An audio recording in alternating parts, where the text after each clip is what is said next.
This is Kev Dog, and you're watching Bitchin' Rides Done Right. Duh. This car was already built by Strictly Street Rods. He got wiped out in the four-way You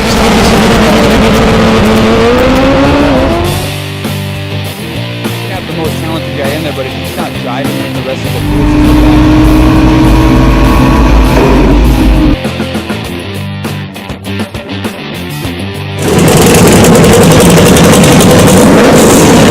This show, top 5 in America.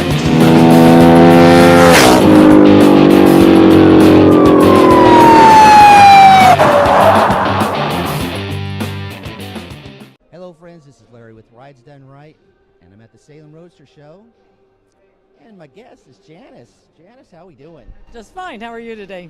Doing pretty good. Well, anybody who has entered the show this weekend, you walk in the front door, and you're going to see these three, and you're going to see these three Mopars for a reason. They look gorgeous together. First, let's go through the years of all of them, and then let's focus on this guy. Okay, well, the first one that's behind you is the 69 Charger, Daytona, and then, of course, the other two are 1970 Superbirds. The green one I purchased brand new in May of 1970. I bought it as my forever car, which I've been pretty lucky to be able to keep it as my forever car. My ex-husband got it for me when we were younger, and I've kept it. And I'll go ahead and put the Taco Bell in there. Then I bought the Taco Bells, and I've been able to support my cars because I own these businesses. Well, Taco Bell must be doing pretty good, because any of us that follow these cars know they're not cheap to acquire to begin with. And the reality is, you say you bought this one new. I dare say you didn't pay the same for the others. No, actually the green one back in 1970, I only paid $4,800 for it. The other ones were like many, many, many thousands more than that one.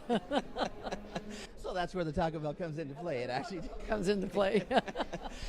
So you get this thing brand new. Now, how many times it looks too good to have made it without being repainted? It has been repainted at some point. It has been repainted. It's going to go in for another redo, but it's been totally repainted about 4 years ago. And it looks amazing. Has it ever had a frame-off restoration? No, it has not had that. It's just been stripped down the paint and then repainted. I mean, anybody that looks at it would think that you would have had to have restored it ground up at some point, and it looks that good without that. If you look at that one and then look at the other two cars, you can tell that this really hasn't been. So how often then do you get out and drive these cars? You've had this one particularly for that many years. What's the miles on the car? On the green one, there's 80,000 miles. This used to be my daily driver. I drove my kids to school. My kids were raised in it. I towed my boat with it, drove the horse trailer with it. This car went everywhere I went. So it's got a lot of miles just from raising my kids. It's not every day that you think about a mom driving the kids to school and something like that. My guess is it got the kids pretty popular at school with the cool mom. They did real well until about high school. Then they stepped back a little bit because they kind of were embarrassed to drive it or ride it until their senior years. And then they both wanted to take it to school. I was going to say, at some point they're knocking on the door begging you, please let me take. Did they ever get to take it, say, to a prom or anything like that, or did you always say, no, you're not going to touch this thing? No, the last week of their senior year, they both got to take it to school. For the whole week? Whole week. They've got to drive it for the whole week. And the car survived it. Yeah, well, the rule was if you wrecked it, keep on going whatever direction you're going and do not come back. Did they also help? I mean, you certainly said, clean it up, make it look nice before you go. Did they keep it clean that week? It was always clean. That's the one thing they had to do. Is we had to make sure that car always looked nice because it's been my forever car. When did you start showing this car, Janice? I mean, because obviously at some point it goes from just your driving car that you're driving to where you realize you've got something here that people want to see. I went to a car show in Ukiah and I saw a Daytona there. And I said, well, I guess they're letting these cars in now because they're old enough. And so I took this to a couple local car shows, and then it's exploded from there. The people liked it, and they've asked me to take it to other shows. Do you remember about when that was? About 5 years ago. So you've only been doing it for that long. I mean, I've been following these cars for a while. They've been real popular for longer than that 5 years. Yeah, well, I said I didn't have time. I was working all the time, and I took it to the, I think it was Plymouth Falls. That's where I ran into the guys here from Salem, and they asked me to bring it. So at some point, you started off with your green one and made a decision that, hey, I want to get another one. Was it because you just saw such a good deal that you felt like you had to buy it because it was a good deal, or did you just seek one out and say, I want to get another one? Well, the Daytona over here, I wanted to show people the difference between a Superbird and a Daytona because nobody seems to know the difference. And so I bought that one, and so we got it cleaned up and straightened up so everybody could see the difference in the wing and the nose, and it's a completely different car. The yellow one, we saw it in the paper, and the gentleman's son had been murdered 20 years prior, and he wanted to get rid of it, and he wanted somebody that would take good care of it. So I went down to Alameda and bought that car. And I promised the man that when we got it restored, we'd bring it back down to Alameda so he could see it. So 3 cars in, have we drawn the line in the sand yet and said maybe we're good, or are we still always looking? We're still always looking. If I can find any more birds, or I can find any Cudas or TAs or something like that, I'll buy them. I love cars. Man, that's got to be fun. So I'm assuming that finding a place to store them is not a big deal, and transporting them is not a big deal. Well, transporting's a little tight because I have to get my grandchildren and my children to help me move them. And storing them, I have 4 in my grandson's garage, 4 in my son's garage, and what I have in my yard is all outside. Now you're saying 4 and 4, and I only count 3 here, so that means you have more cars still. I have 35 cars.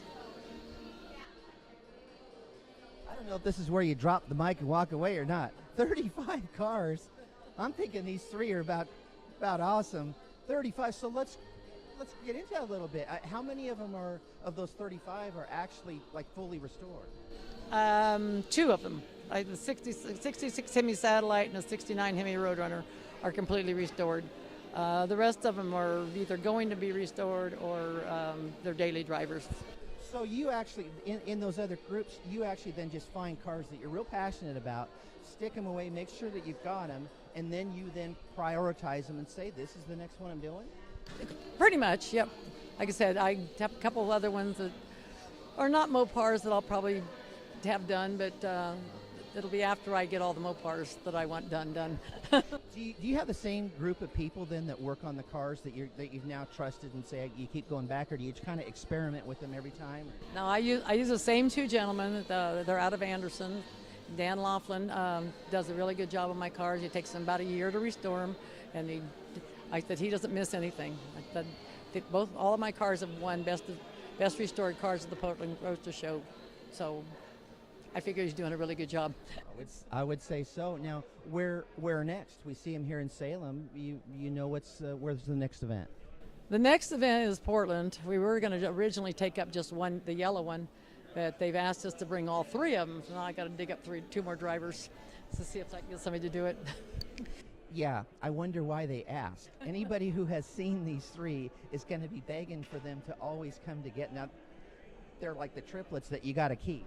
Oh, I hope so. I mean, I'm glad they like them because I love them. So it makes such a nice profile. And one of the things that we've seen is that there's a lot of color in the front row, and you supply most of the color, but this front row here it looks great. It is, and like I said, they're bright colors.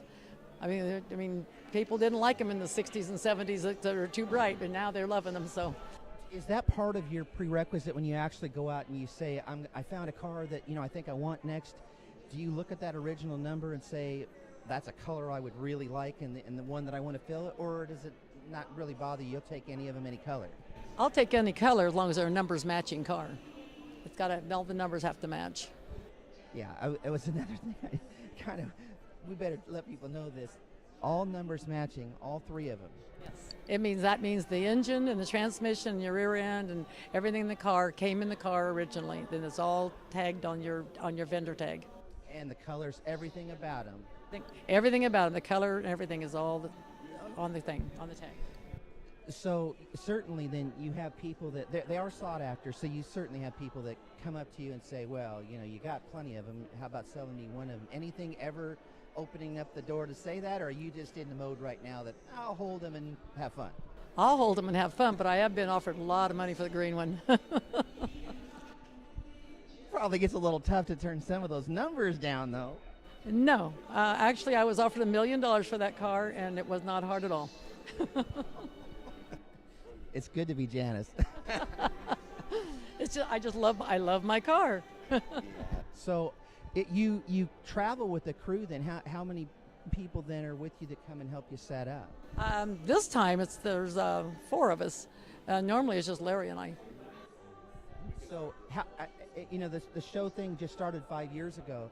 Do you still have that same kind of love and passion for going to car shows and enjoying them? And is that something you've always done, or did you not do it until you got cars to do it?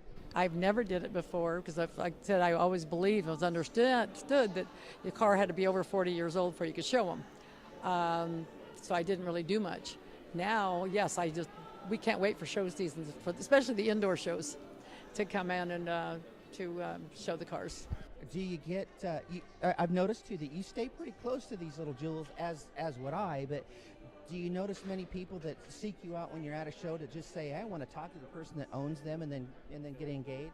Oh yes, we have a lot of that, and that's why we stay close to them so people can hear about them and they can understand what these cars are. We very seldom leave the cars. I don't know what else to say on that one. That we're always right here. Well, it's a pretty easy topic to want to talk about, that's for sure. So one of the things, I've been doing this for a while, having walked in the door and seeing these 3 things, as many great cars they have in this show, it was real easy for us to say, you were the first person I shot down and said, I'm going to go find this person. There's got to be, and I went through thinking, there's 3 owners, so right off the bat, I'm looking for all 3 to do the interview with, and then I find out it's one person, and you're a woman, which is kind of rare with these kind of things. Back in the 70s, women did not drive or own these kind of cars. Only some of us were allowed to have them. Well, you're breaking that rule too. So, well, Janice, I thank you so much for the interview. Not a problem. Thank you very much. And guys, we'll see you next time.